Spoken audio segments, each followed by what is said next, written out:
It's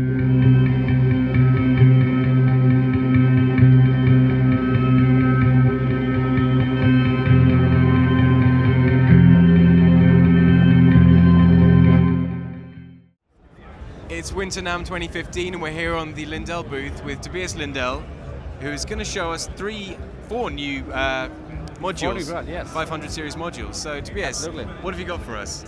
At this show, or 2015, we're releasing 4 new 500 series modules. And the first one is a stereo bus compressor. This is an FET style compressor, which uses the same parts as a 7X single channel compressor. So you got the same nice features as parallel compression and some more additional attack and release knobs, taking up 2 units, so it's a pure stereo compressor. The second product is a mid-band EQ, which is based on the classical Pultec MEQ5. So this is all inductor-based, transformer-based, vintage op-amp, all discrete, very, very, very old school. And we wire everything in-house, all the inductors and transformers. Oh, cool. So it's really got a classical tone, so you can crank guitars or mix it through here and it'll make them sound. So internally, what's going on inside there in terms of the components you're using? What's the signal path? You got transformer couple inputs. Okay. Feeding the first stage, which is a inductor, capacitor-based, passive EQ, and you got 3 bands, and it's a passive, so the gain makeup is going through a vintage Melcore op-amp, feeding the output transformer. Okay.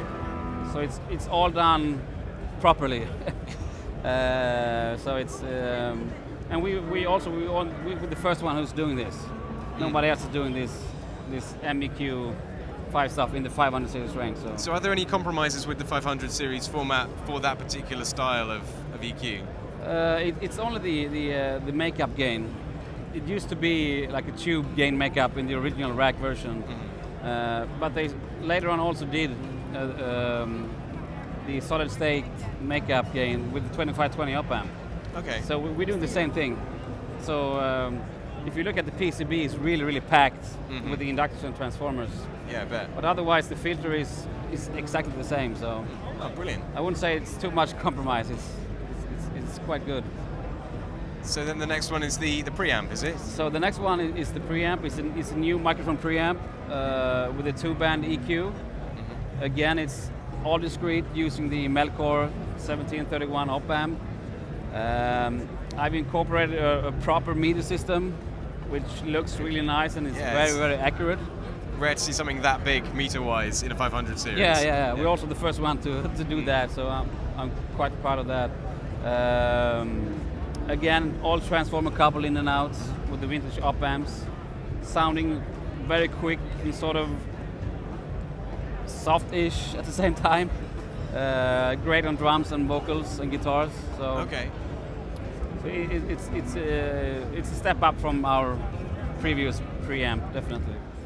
So just going back then to the stereo bus compressor, I see you can stereo link the 2 channels. How does that work when they're not linked? What is that actually doing? Since you have 2 channels of FET compressors in here, what you do is you put a battery circuit in there to sync the FET transistors. So whatever you want to link the FETs, you'll hit the link button. Or if you want to run your mix unlinked, which sometimes may sound better, you can do that. But it wouldn't be quite stereo. It wouldn't be quite stereo, exactly. Right. But the controls is stereo, so you can't really use it as 2 separate mono ones. I see, right. So yeah. Okay, so then the 4th module, which is part of a partnership between you and Paul Wolf. Yes. We're going to talk to Paul Wolf in a minute, but do you want to tell us a bit about the collaboration and just generally what the idea was when you brought him on board? Absolutely.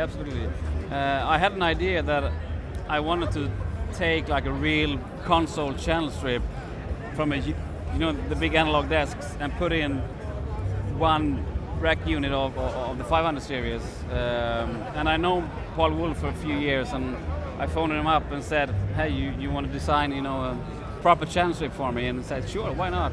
So Paul's got a background in, he was with API and Tone Lux, is that right? Yes. He owned API for a few years and designed all the new stuff for API, and later on he did Tone Lux stuff, designed all the gear for Tone Lux as well. So he's done a lot of big consoles. All the API stuff is his design. So it's cool. So let's talk quickly to Paul and find out what his design philosophy was with it and how he's done what he's done. Absolutely. So Paul, do you want to tell us about the concept behind these new modules and how the collaboration started? Well, we did, Tobias called me up and said, hey, I'd like you to work with me on an input module design for a 500 module. And I thought it was kind of innovative because nobody's really done that. There's, mic pre's, there's EQs, there's compressors and stuff, but you have everything all set up in one rack. You could have 8 complete inputs in one rack, which I thought was really cool. So we decided on having a mic pre, we wanted to have a compressor, we wanted to have an EQ, we wanted to have, double beds, a kitchen, a full range, a garage, 2-car garage, so. And the challenge was to try to fit it all in there and make it sense, not try to pull out too many features, try not to add too many features to make it confusing and stuck with knobs everywhere. So we came up with a transformer coupled mic pre with a gain control. We have a compressor that has a compression knob and a release control, which are the 2 primary things. It's a very gentle 5-to-1 compressor that has an equal energy curve for the detector, so it sounds very musical. Fixed ratio. Yeah, fixed ratio, okay. But you can change it inside. There's a jumper, so if you want something more aggressive, then you can do that. But it's set up as a good smooth compressor, Then we have an equalizer that has a Baxandall bass and treble control and a sweepable mid-range control. We have a blend control that you can blend the compressor with the dry signal. Okay, cool.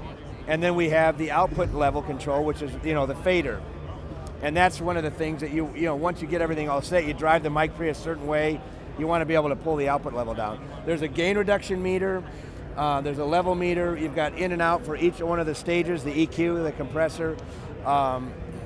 You can see you've got gain, you've got the output fader, you've got your compression, you've got your ratio, you've got mix, you've got your parametric EQ here and your bass and treble here. There's a lot of stuff to fit in a very small space. So right. How have you done that? How have you fitted it all in such a small? Well, first we had to go through a weight reduction process for our fingers. No, it was a challenge. It's all surface mount components. The design is very compact inside, very clean but very compact. The challenge is spacing it right so you can turn it and not hit the module next to it and stuff like that. Yep. And everything is right on that grid. It's just exactly where it can be. There's you couldn't make it bigger or smaller. You couldn't add another knob, Sure. So yeah, I'm really impressed with it. I think his idea was great, having all that stuff in one module, because you could basically build yourself a console. In a power rack. Yeah. Yeah. Yeah. Very cool. So, and if you need something more, a more complicated equalizer, more complicated compressor, he's got many other things to do that. So we didn't really want to put, the one-all do-all compressor, the one-all do-all equalizer. We wanted to make it general so you can make a great sounding instrument or vocal. And if you really need to cut into something, then you go to something else. I see, right. Yeah. And too many times with products, they have so many features that it works for everything, but really doesn't work for the one thing that needs to be done. This will work for 80% of everything, and I think that's important. Fantastic. Okay, well, thanks very much, Paul. All right, good. Thanks. So, Tobias, what's the price point for everything, and when's it all going to be shipping? The price point for the stereo compressor will be $749 US. The mid-band EQ will be $599. The new discrete preamp will also be $599. And the Wolf Lindell channel strip, I'm not sure yet. I'll figure that out soon. Okay, well, let us know. All right. And it's all May, is it? All coming in May? It's all coming in May, all products, yes. Brilliant. Yes, it is. Thank you very much indeed. Thank you for coming.